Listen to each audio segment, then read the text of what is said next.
আসসালামু আলাইকুম। গরম গরম ফুলকো ফুলকি লুচি খাওয়ার মজাই আলাদা। মাত্র 4টা উপকরণ দিয়ে লুচি তৈরি করা যায়। 3 কাপ ময়দা, পরিমাণ মতো লবণ, 1 টেবিল চামচ চিনি, 3 টেবিল চামচ তেল। সবগুলো উপকরণ ভালো করে মিশিয়ে নেব। মেশানো হয়ে গেলে দিয়ে দিব কুসুম কুসুম গরম পানি। একটু একটু পানি দিয়ে সফট একটা ডো তৈরি করে নেব।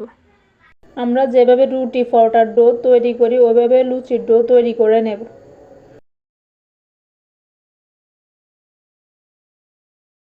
ডোটা আধা ঘন্টার জন্য রেস্টে রেখে দেব।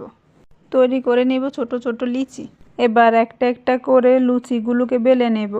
দিয়ে দিব কড়াইতে পরিমাণ মতো তেল।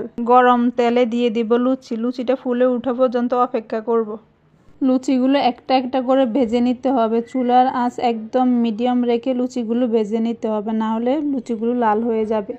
লুচিটা যখন নিচে থেকে উপরে উঠবে তখন একটা ছাঁকনির সাহায্যে লুচিটা প্রেস করে নিতে হবে, এতে লুচিটা ফুলতে সাহায্য পাবে। একটা লুচি 30 সেকেন্ড করে ভেজে নেব।